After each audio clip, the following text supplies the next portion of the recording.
6 முதல் 8ஆம் வகுப்பு வரையிலான இயற்பியல் பாடவரிசையில் அடுத்ததாக ஒளியியல். ஒளி என்பது ஓர் ஆற்றல். பொருட்கள் ஒளியை பிரதிபலிப்பதனாலேயே நாம் பொருட்களை காண்கிறோம். ஒளியை உமிழும் அனைத்து பொருட்களும் ஒளி மூலங்கள் எனப்படும். ஒளி மூலங்கள் இயற்கை, செயற்கை என 2 வகையாக பிரிக்கலாம். இயற்கையாக இருப்பது சூரியன், நட்சத்திரங்கள், இவையெல்லாம் உயிரற்ற இயற்கை ஒளி மூலங்கள். ஒரு சில உயிரினங்கள் கூட ஒளியை உமிழும் தன்மையை பெற்றுள்ளன. இப்பண்பு உயிரி ஒளிர்தல் அப்படிங்கிற பேர் அதுக்கு உண்டு. பயோலுமினசன்ஸ் அப்படின்னு சொல்லுவாங்க. எடுத்துக்காட்டுக்கு மின்மினி பூச்சி, ஜெல்லி மீன், சில பாக்டீரியாக்கள், ஆழ்கடல் தாவரங்கள், இதெல்லாம் ஒரு வேதிப்பொருளை உற்பத்தி செய்வதன் மூலம் ஒளியை அது உமிழ்கின்றன. இது ஒரு வேதி மாற்றம்னு கூட சொல்லிக்கலாம். அதுபோக செயற்கையாக நம்ம எரியும் மெழுகுவர்த்தி, சோடியம் பல்பு, நியான் பல்பு, இது எல்லாமே செயற்கை ஒளி மூலங்கள். செயற்கை ஒளி மூலங்களை வெப்ப மற்றும் வாயுவிறக்க ஒளி மூலங்கள் என வகைப்படுத்தலாம். வெப்பத்தின் மூலமாக ஒளியை உமிழுமானால் அது வெப்ப ஒளி மூலம். வாயுவிறக்க ஒளி மூலம் அப்படின்னா பல்பு தான். இப்போ டியூப்லைட் எடுத்துக்கிட்டிங்கன்னா அதில் வாயு மிக குறைந்த அழுத்தத்தில் வைக்கப்பட்டு அதன் வழியாக எலக்ட்ரான்கள் பாயும் பொழுது நமக்கு ஒளி வெளிப்படுகிறது. ஒளியானது எப்பொழுதுமே நேர்கோட்டில் தான் பயணம் செய்யும் என்று கண்டுபிடித்தவர் ஈரான் நாட்டு அறிவியல் அறிஞர் அல் ஹசன் ஹயத்தம் அப்படிங்கிறவர். முதல்ல சூரிய இயக்கத்தை பதிவு செய்வதற்கு ஊசித்துளை கேமரா அப்படிங்கிற கருவி பயன்படுத்தப்பட்டது. இம்முறைக்கு சோலோகிராஃபி என்றும் பெயர். அதாவது சோலார் அப்படின்னா சூரியன், அதை வரைபடமாக வரையக்கூடிய அந்த முறைக்கு சோலோகிராஃபி அப்படின்னு பெயர். சூரிய கிரகணத்தை காணவும் நிலையான பொருட்களை படம் எடுப்பதற்கும் இந்த கேமரா, அதாவது ஊசித்துளை கேமரா பயன்படுத்தப்பட்டது. ஒளி நேர்கோட்டில் பயணிக்கிறது. அது தன்னுடைய பாதையை தன்னிச்சையாக மாற்ற முடியாது. ஒளியினுடைய நேர்கோட்டு பண்பை எளிமையாக அறிந்து கொள்ள உதவக்கூடிய ஒரு கருவி ஊசித்துளை கேமரா. ஒரு தளத்தில் ஒரு கதிர் படுமானால் அதுக்கு பேர் படுகதிர். அது எதிரொலிக்கும் பொழுது அதுக்கு விடுகதிர் அல்லது எதிரொலிப்பு கதிர் அப்படின்னு பேர். எப்போதுமே படு கோணமும் எதிரொலிப்பு கோணமும் சமம். ஒளியானது அனைத்து பரப்புகளிலும் எதிரொலிக்கப்படுகிறது. அதனால தான் நம்ம அந்த பரப்புகளை நம்மளால் பார்க்க முடியும், இல்லைன்னா பார்க்க முடியாது. ஒளிப்படும் பரப்பை பொறுத்து ஒழுங்கான மற்றும் ஒழுங்கற்ற எதிரொலிப்புன்னு 2 வகையாக நம்ம பிரிக்கலாம். ஒழுங்கான எதிரொலிப்புனா நமக்கு வளவளப்பாக தெரியும், ஒழுங்கற்ற எதிரொலிப்புனா சுரசுரப்பாக தெரியும். பன்முக எதிரொலிப்பு தத்துவத்தில் செயல்படக்கூடிய கருவி கலைடாஸ்கோப் அப்படிங்கிறது. இது 60 டிகிரி சமபக்க முக்கோணமாக ஒரு கண்ணாடி துண்டுகள் வைக்கப்படும் பொழுது அவை ஒன்றுக்கொன்று எதிரொலித்து பன்முக எதிரொலிப்பின் மூலமாக எண்ணற்ற பிம்பங்களை ஏற்படுத்துகிறது. இது கலைடாஸ்கோப் அப்படின்னு பேர். இது விளையாட்டு பொருளாகவும் பயன்படுத்துகிறாங்க. அடுத்தது பெரிஸ்கோப். ஒரு பொருளுக்கு அல்லது நீர்மூழ்கி கப்பலுக்கு மேலாக உள்ளவற்றை பார்ப்பதற்காக பயன்படுத்தப்படக்கூடிய ஒரு கருவி.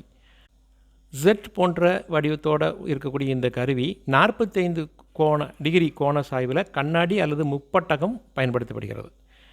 இதுவும் பன்முக எதிரொலிப்பு தத்துவத்தில் செயல்படக்கூடிய கருவிதான். இது பொதுவாக நீர்மூழ்கி கப்பல்கள், பதுங்கு குழிகள், அதில் எதிரிகளுடைய நடமாட்டத்தை கண்காணிக்க பயன்படுது. உடல் உறுப்புகளை பார்க்க ஒளியிலை பெரிஸ்கோப் அப்படிங்கிறது பயன்படுது. ஒளிக்கதிர்களுடைய தொகுப்பை நம்ம ஒளிக்கற்றை என்று சொல்கிறோம். ஒளிக்கதிரினுடைய பாதை நேர்கோடாக இருப்பதனால அவை ஒன்றுக்கொன்று இணையாக செல்லும். அதனால் இவைகளுக்கு பேர் இணைக்கதிர்கள் அப்படிங்கிற பேர் இருக்குது. ஒளி பரவக்கூடிய ஊடகத்தினுடைய அடர்த்தியை பொறுத்து ஒளியினுடைய வேகம் மாறுபடும். அதாவது அடர்த்தி அதிகரிக்க அதிகரிக்க வேகம் குறையும். ஒளி ஒன்றுக்கு மேற்பட்ட ஊடகங்களில் மாறி மாறி பயணிக்கும் போது வேக மாறுபாடு காரணமாக தனது பாதையில் விலகல் அடையும். இதுக்கு பேர் ஒளி விலகல் அப்படிங்கிறது பேர். காற்றுல ஒளியினுடைய திசைவேகத்திற்கும் குறிப்பிட்ட ஒரு ஊடகத்தில் ஒளியின் திசைவேகத்திற்கும் இடையிலான விகிதம் ஒளி விலகல் எண். அதை மியூ அப்படிங்கிற எழுத்தால் நம்ம குறிப்பிடுறோம். எந்த ஒரு ஊடகத்திலும் ஒளியினுடைய திசைவேகம் காற்றில் உள்ள திசைவேகத்தை விட குறைவாக இருப்பதால் ஒளி ஊடுருவக்கூடிய ஊடகத்தினுடைய ஒளிவிலகல் எண் 1ஐ விட அதிகமாகவே இருக்கும். ஒளிவிலகலை அளவிட ஒளிவிலகல் எண் உதவுகிறது. இந்த ஒளிவிலகல் எண் கேட்பதற்கு நிறைய வாய்ப்பு உண்டு. அதனால் ஒரு 3 ஒளிவிலகல் எண் மட்டும் ஞாபகம் வச்சுக்கோங்க. கொஞ்சம் ஈஸியாக தான் இருக்கும். காற்றுக்கு 1, நீருக்கு 1.33, சாதாரண கண்ணாடிக்கு 1.5. இந்த 3ஐயும் தெளிவாக ஞாபகம் வச்சுக்கோங்க. ஸ்னெல் விதி அப்படிங்கிறது வந்து அந்த ஒளி விலகலை வந்து நம்ம கண்டறியதுக்கு உதவுது. Mu equal to sine i by sine r. இதை மட்டும் ஞாபகம் வச்சுக்கோங்க. Mu equal to sine i by sine r. ஒளி ஊடுருவா பொருள்கள் தான் நிழல்களை ஏற்படுத்தும். அகன்ற ஒளி மூலம் வந்து கருநிழல், புறநிழல் அப்படிங்கிற 2 பகுதியை ஏற்படுத்தும். ஒரு புள்ளி அல்லது மிகச்சிறிய ஒளி மூலம் அப்படிங்கிறது வந்து ஒரு கருநிழலை மட்டும்தான் ஏற்படுத்துது. நிழல்கள் எப்போதுமே ஒளி மூலத்தினுடைய எதிர் திசையில் தோன்றக்கூடியது. நிழலை வைத்து பொருளினுடைய நிறம், தன்மை ஆகியவற்றை கண்டறிவது முடியாத ஒரு விஷயம். பொருள், ஒளி மூலம், நிழல், இந்த 3ம் ஒரே நேர்கோட்டில் அமைந்திருக்கும். நிழல் பற்றி பார்க்கும் பொழுது தான் நம்ம கிரகணங்களை பற்றி பார்க்குறோம். சூரிய கிரகணம்னா என்ன, சந்திர கிரகணம்னா என்ன அப்படிங்கிறது. சூரியன், புவி, சந்திரன் ஆகிய 3ம் ஒரே நேர்கோட்டில் வரும் பொழுது கிரகணங்கள் ஏற்படுது. சூரிய கிரகணத்தின் போது பூமிக்கும் சூரியனுக்கும் நடுவில் சந்திரன் கடந்து செல்லும். அப்போது சூரியனை சந்திரன் மறைக்கும் பொழுது சூரியன் நமக்கு முழுமையாகவோ அல்லது பகுதியாகவோ தெரியாமல் போகலாம். அதுதான் நம்ம சூரிய கிரகணம்னு சொல்கிறோம். சூரியன் மற்றும் சந்திரனுக்கு நடுவில் பூமி வந்தால் அந்த பூமியோட நிழல் வந்து நிலவின் மீது விழும். அது வந்து சந்திர கிரகணம். ஒளியினுடைய முக்கிய பயன்பாடு வந்து கண்ணாடி, அதாவது நம்ம முகம் பார்க்கக்கூடிய சமதள ஆடி. இந்த சமதள ஆடியில் தோன்றக்கூடிய பிம்பங்களுடைய பண்புகள் எப்படி இருக்கும் அப்படின்னா, நேரானதாக இருக்கும், மாய பிம்பமாக இருக்கும். எப்போவுமே தெரிஞ்சுக்கங்க, நேரானது வந்து மாய பிம்பம், தலைகளாக தெரிஞ்சதுன்னா அது மெய்ப்பிம்பம். ஆடியில் தோன்றும் பிம்பமும் பொருளும் ஒரே அளவில் இருக்கும். நம்ம முகத்தை பார்க்குறோன்னா நம்ம முகம் அதில் வந்து பெருசாவோ சிறுசாவோ தெரியாது, அதே அளவில் இருக்கும். ஆடியிலிருந்து பிம்பம் இருக்கக்கூடிய தொலைவும் பொருள் இருக்கக்கூடிய தொலைவும் சமம். அதாவது கண்ணாடியிலேருந்து நம்ம 2 அடி முன்னாடி நின்னோம்னா அந்த பிம்பமும் கண்ணாடியிலேருந்து பின்னாடி 2 அடியில் இருக்கும். அந்த மாற்றம் வந்து இடவலமாக தோன்றும். நமது இடக்கை அங்கே வலக்கையாகவும் அங்கே வலக்கை இடக்கையாகவும் தோன்றும். இதெல்லாம் சமதள ஆடியில் தோன்றும் பின்பங்களின் பண்புகள். இதை வச்சுக்கிட்டு கூற்று காரணங்கள் கேட்க வாய்ப்புகள் நிறைய உண்டு. ஆம்புலன்ஸ் அப்படிங்கிற அந்த வார்த்தை வந்து பின்னோக்கி எழுதப்பட்டிருக்கும். என்ன காரணம் அப்படின்னா, நம்ம கண்ணாடியில் தான் பார்க்குறோம். வண்டியிலையோ இல்லை கார்லேயோ போயிட்டுருக்கும்போது கண்ணாடியில் பார்க்குறோம். அப்போ அந்த கண்ணாடியில் அந்த எழுத்துக்கள் வந்து இடவெள மாற்றம் பெற்று நமக்கு நேராக தெரியும். அப்போ சீக்கிரமாக அண்டர்ஸ்டாண்ட் ஆகணும் அப்படிங்கிறதுக்காக அந்த ஆம்புலன்ஸ் வாகனத்தில் வந்து ரிவர்ஸில் எழுதியிருப்பாங்க. வாகனங்களுடைய பின்புறம் சிவப்பு நிற விளக்குகள் பொருத்தப்பட காரணம், சிவப்பு நிறம் காற்று மூலக்கூறுகளால் குறைந்த அளவில் சிதறடிக்கப்படும். அப்போது ரொம்ப சீக்கிரமாக நம்ம கண்ணை வந்து அடையும், அதிக தொலைவும் பயணம் செய்யும். இதுதான் அதுக்கான காரணம். அடுத்து ஒளி இழை அப்படின்னு ஒன்று சொல்கிறோம். இழைனா அந்த ஃபைபர்னு சொல்கிறோம் இல்லையா, ஆப்டிக்கல் ஃபைபர்ஸ். அப்போது ஒரு இடத்துலேருந்து இன்னொரு இடத்திற்கு டேட்டாவை எந்த ஒரு மின்னாற்றல் இழப்போ அல்லது ஆற்றல் இழப்போ இல்லாமல் அனுப்ப உதவக்கூடிய சாதனத்துக்கு பேர் தான் ஒளி இழைகள் அப்படின்னு சொல்கிறோம். இது முழு அக எதிரொலிப்பு தத்துவத்தின்படி செயல்படுது.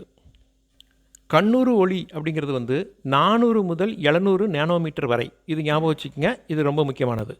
கண்ணுறு ஒளி, அதாவது கண்ணில் நம்ம பார்க்கக்கூடிய ஒளியினுடைய கலர்கள், அந்த அலைநீள நெடுக்கம் எவ்வளவு அப்படின்னா 400 முதல் 700 நேனோமீட்டர் வரை, 400 to 700 நேனோமீட்டர்ஸ். அப்போ கண்ணுறு ஒளினா என்ன அப்படின்னு பார்த்தீங்கன்னா VIBGYOR, VIBGYOR, violet, indigo, blue, green, yellow, orange, red.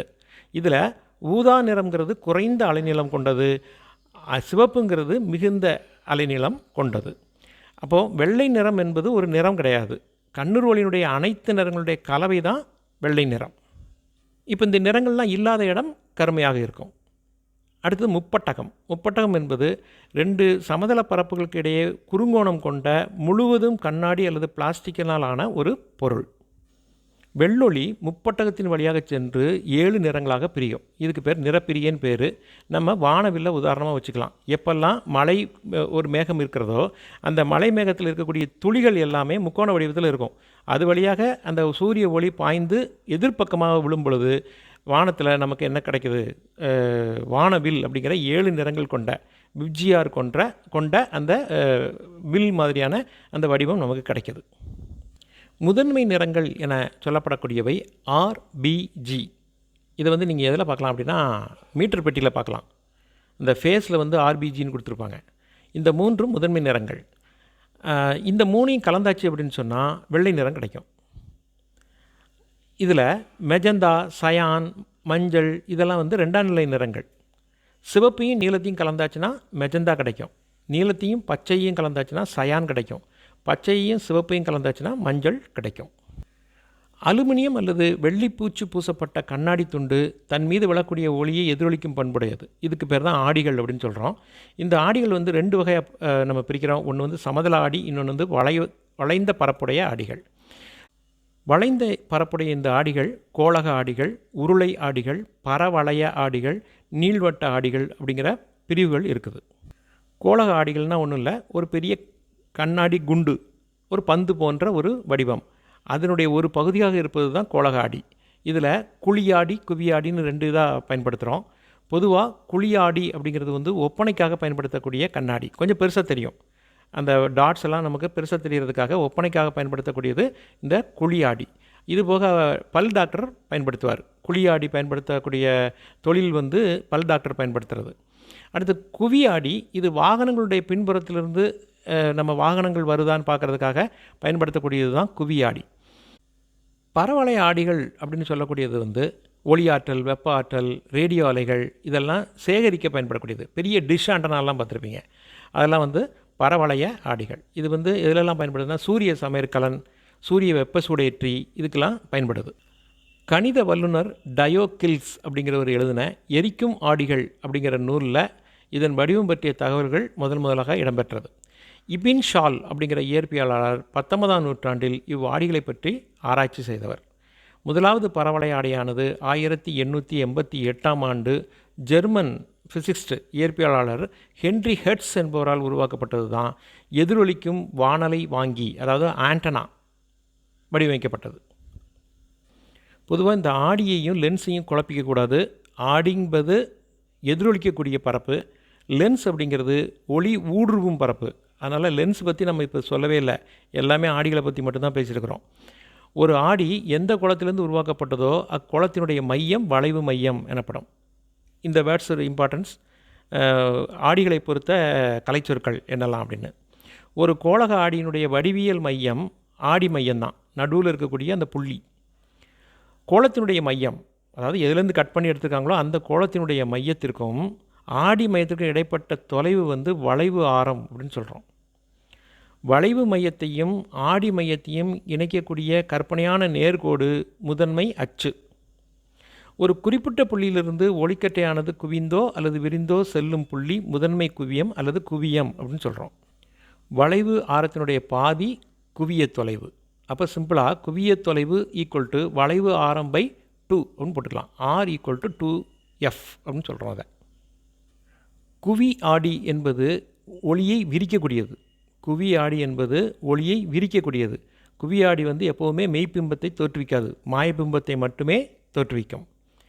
குழியாடி என்பது ஒளியை குவிக்கக்கூடியது.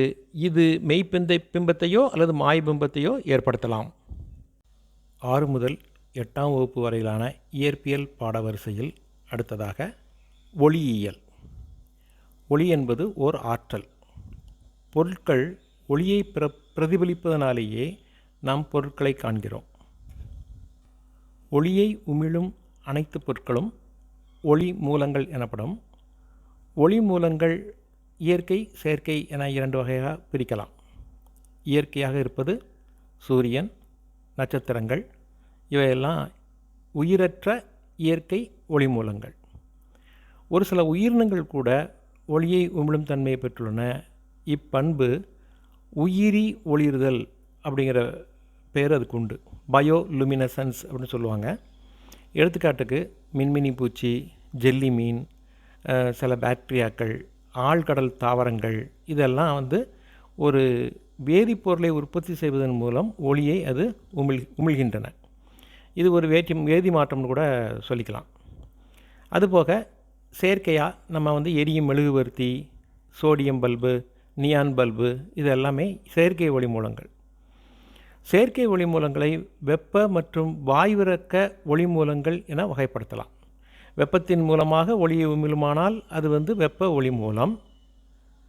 வாயுவிறக்க ஒளி மூலம் அப்படின்னா பல்பு தான். இப்போ டியூப்லைட் எடுத்துக்கிட்டிங்கன்னா அதில் வாயு மிக குறைந்த அழுத்தத்தில் வைக்கப்பட்டு அதன் வழியாக எலக்ட்ரான்கள் பாயும் பொழுது நமக்கு ஒளி வெளிப்படுகிறது.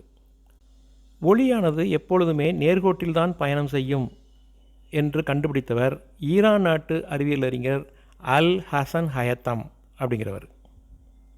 முதல்ல சூரிய இயக்கத்தை பதிவு செய்வதற்கு ஊசித்துளை கேமரா அப்படிங்கிற கருவி பயன்படுத்தப்பட்டது. இம்முறைக்கு சோலோகிராஃபி என்றும் பெயர். அதாவது சோலார் அப்படின்னா சூரியன், அதை வரைபடமாக வரையக்கூடிய அந்த முறைக்கு சோலோகிராஃபி அப்படின்னு பேர். சூரிய கிரகணத்தை காணவும் நிலையான பொருட்களை படம் எடுப்பதற்கும் இந்த கேமரா, அதாவது ஊசித்துளை கேமரா பயன்படுத்தப்பட்டது. ஒளி நேர்கோட்டில் பயணிக்கிறது. அது தன்னுடைய பாதையை தன்னிச்சையாக மாற்ற முடியாது. ஒளியினுடைய நேர்கோட்டு பண்பை எளிமையாக அறிந்து கொள்ள உதவக்கூடிய ஒரு கருவி ஊசித்துளை கேமரா. ஒரு தளத்தில் ஒரு கதிர் படுமானால் அதுக்கு பேர் படுகதிர். அது எதிரொலிக்கும் பொழுது அதுக்கு விடுகதிர் அல்லது எதிரொலிப்பு கதிர் அப்படின்னு பேர். எப்போதுமே படு கோணமும் எதிரொலிப்பு கோணமும் சமம். ஒளியானது அனைத்து பரப்புகளிலும் எதிரொலிக்கப்படுகிறது. அதனால தான் நம்ம அந்த பரப்புகளை நம்மளால் பார்க்க முடியும், இல்லைன்னா பார்க்க முடியாது. ஒளிப்படும் பரப்பை பொறுத்து ஒழுங்கான மற்றும் ஒழுங்கற்ற எதிரொலிப்புன்னு 2 வகையாக நம்ம பிரிக்கலாம். ஒழுங்கான எதிரொலிப்புனா நமக்கு வளவளப்பாக தெரியும், ஒழுங்கற்ற எதிரொலிப்புனா சுரசுரப்பாக தெரியும். பன்முக எதிரொலிப்பு தத்துவத்தில் செயல்படக்கூடிய கருவி கலைடாஸ்கோப் அப்படிங்கிறது. இது 60 டிகிரி சமபக்க முக்கோணமாக ஒரு கண்ணாடி துண்டுகள் வைக்கப்படும் பொழுது அவை ஒன்றுக்கொன்று எதிரொலித்து பன்முக எதிரொலிப்பின் மூலமாக எண்ணற்ற பிம்பங்களை ஏற்படுத்துகிறது. இது கலைடாஸ்கோப் அப்படின்னு பேர். இது விளையாட்டு பொருளாகவும் பயன்படுத்துகிறாங்க. அடுத்தது பெரிஸ்கோப். ஒரு பொருளுக்கு அல்லது நீர்மூழ்கி கப்பலுக்கு மேலாக உள்ளவற்றை பார்ப்பதற்காக பயன்படுத்தப்படக்கூடிய ஒரு கருவி.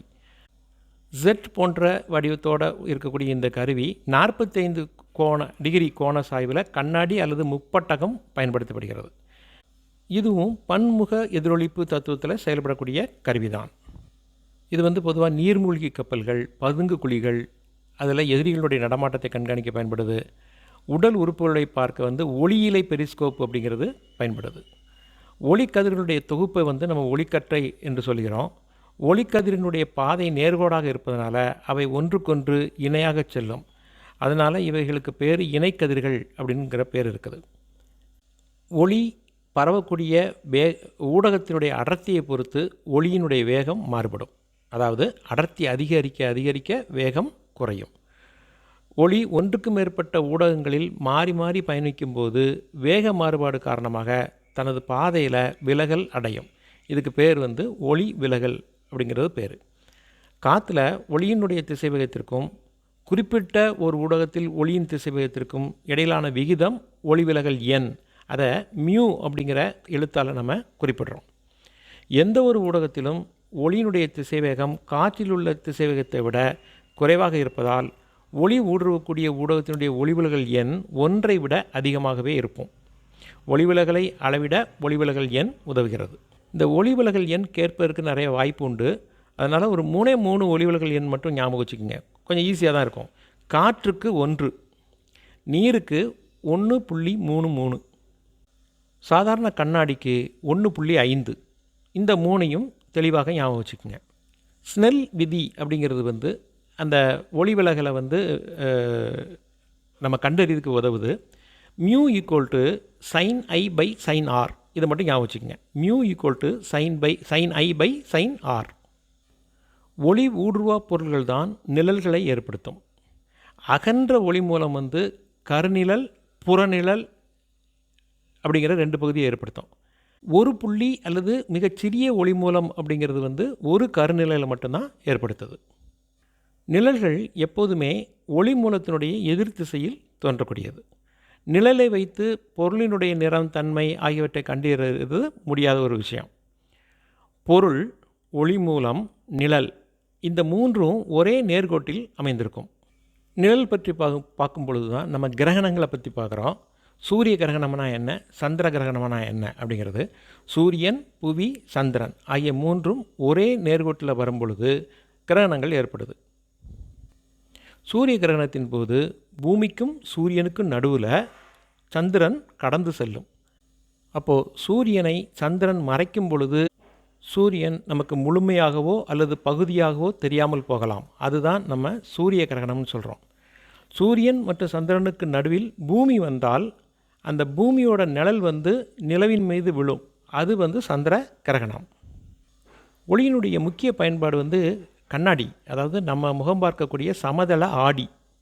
இந்த சமதள ஆடியில் தோன்றக்கூடிய பிம்பங்களுடைய பண்புகள் எப்படி இருக்கும் அப்படின்னா, நேரானதாக இருக்கும், மாய பிம்பமாக இருக்கும். எப்போவுமே தெரிஞ்சுக்கங்க, நேரானது மாய பிம்பம், தலைகளாக தெரிஞ்சதுன்னா அது மெய்ப்பிம்பம். ஆடியில் தோன்றும் பிம்பமும் பொருளும் ஒரே அளவில் இருக்கும். நம்ம முகத்தை பார்க்குறோன்னா நம்ம முகம் அதில் பெருசாவோ சிறுசாவோ தெரியாது, அதே அளவில் இருக்கும். ஆடியிலிருந்து பிம்பம் இருக்கக்கூடிய தொலைவும் பொருள் இருக்கக்கூடிய தொலைவும் சமம். அதாவது கண்ணாடியிலேருந்து நம்ம 2 அடி முன்னாடி நின்னோம்னா அந்த பிம்பமும் கண்ணாடியிலேருந்து பின்னாடி 2 அடியில் இருக்கும். அந்த மாற்றம் இடவலமாக தோன்றும். நமது இடக்கை அங்கே வலக்கையாகவும் அங்கே வலக்கை இடக்கையாகவும் தோன்றும். இதெல்லாம் சமதள ஆடியில் தோன்றும் பின்பங்களின் பண்புகள். இதை வச்சுக்கிட்டு கூற்று காரணங்கள் கேட்கறதுக்கு வாய்ப்புகள் நிறைய உண்டு. ஆம்புலன்ஸ் அப்படிங்கிற அந்த வார்த்தை பின்னோக்கி எழுதப்பட்டிருக்கும். என்ன காரணம் அப்படின்னா, நம்ம கண்ணாடியில் தான் பார்க்குறோம். வண்டியிலையோ இல்லை கார்லேயோ போயிட்டுருக்கும்போது கண்ணாடியில் பார்க்குறோம். அப்போ அந்த கண்ணாடியில் அந்த எழுத்துக்கள் இடவெள மாற்றம் பெற்று நமக்கு நேராக தெரியும். அப்போ சீக்கிரமாக அண்டர்ஸ்டாண்ட் ஆகணும் அப்படிங்கிறதுக்காக அந்த ஆம்புலன்ஸுங்கிறத அந்த ஆம்புலன்ஸ் வாகனத்தில் ரிவர்ஸில் எழுதியிருப்பாங்க. வாகனங்களுடைய பின்புறம் சிவப்பு நிற விளக்குகள் பொருத்தப்பட காரணம், சிவப்பு நிறம் காற்று மூலக்கூறுகளால் குறைந்த அளவில் சிதறடிக்கப்படும். அப்போது ரொம்ப சீக்கிரமாக நம்ம கண்ணை அடையும், அதிக தொலைவும் பயணம் செய்யும். இதுதான் அதுக்கான காரணம். அடுத்து ஒளி இழை அப்படின்னு ஒன்று சொல்கிறோம். இழைனா அந்த ஃபைபர்னு சொல்கிறோம் இல்லையா, ஆப்டிக்கல் ஃபைபர்ஸ்.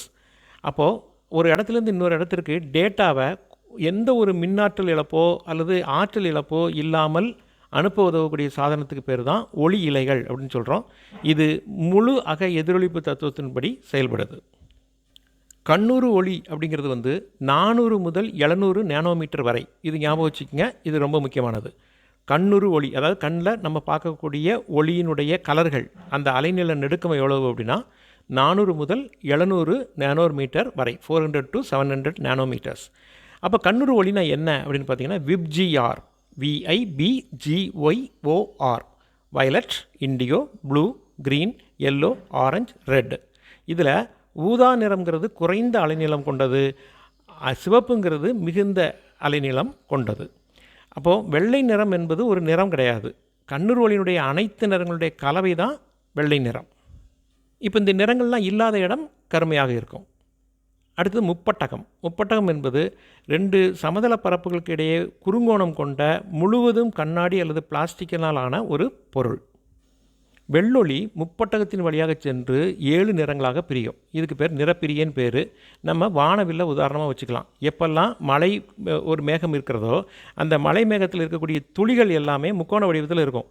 அது வழியாக அந்த சூரிய ஒளி பாய்ந்து எதிர்ப்பக்கமாக விழும் பொழுது வானத்தில் நமக்கு என்ன கிடைக்குது, வானவில் அப்படிங்கிற 7 நிறங்கள் கொண்ட விப்ஜிஆர் கொண்ட அந்த வில் மாதிரியான அந்த வடிவம் நமக்கு கிடைக்கிது. முதன்மை நிறங்கள் என சொல்லப்படக்கூடியவை RBG. இதை நீங்கள் எதில் பார்க்கலாம் அப்படின்னா மீட்டர் பெட்டியில் பார்க்கலாம். இந்த ஃபேஸில் RBGன்னு கொடுத்துருப்பாங்க. இந்த 3 முதன்மை நிறங்கள். இந்த 3ஐயும் கலந்தாச்சு அப்படின்னு சொன்னால் வெள்ளை நிறம் கிடைக்கும். இதில் மெஜந்தா, சயான், மஞ்சள் இதெல்லாம் 2ஆம் நிலை நிறங்கள். சிவப்பையும் நீலத்தையும் கலந்தாச்சுன்னா மெஜந்தா கிடைக்கும். நீலத்தையும் பச்சையும் கலந்தாச்சுன்னா சயான் கிடைக்கும். பச்சையையும் சிவப்பையும் கலந்தாச்சுன்னா மஞ்சள் கிடைக்கும். அலுமினியம் அல்லது வெள்ளிப்பூச்சு பூசப்பட்ட கண்ணாடி துண்டு தன் மீது விழக்கூடிய ஒளியை எதிரொலிக்கும் பண்புடையது. இதுக்கு பேர் தான் ஆடிகள் அப்படின்னு சொல்கிறோம். இந்த ஆடிகள் 2 வகையாக நம்ம பிரிக்கிறோம். ஒன்று சமதள ஆடி, இன்னொன்று வளைந்த பரப்புடைய ஆடிகள். வளைந்த பரப்புடைய இந்த ஆடிகள் கோளக ஆடிகள், உருளை ஆடிகள், பரவளைய ஆடிகள், நீள்வட்ட ஆடிகள் அப்படிங்கிற பிரிவுகள் இருக்குது. கோளக ஆடிகள்னால் ஒன்றும் இல்லை, ஒரு பெரிய கண்ணாடி குண்டு, ஒரு பந்து போன்ற ஒரு வடிவம், அதனுடைய ஒரு பகுதியாக இருப்பது தான் கோளக ஆடி. இதில் குழியாடி குவியாடின்னு 2 இதாக பயன்படுத்துகிறோம். பொதுவாக குழியாடி அப்படிங்கிறது வந்து ஒப்பனைக்காக பயன்படுத்தக்கூடிய கண்ணாடி. கொஞ்சம் பெருசாக தெரியும்.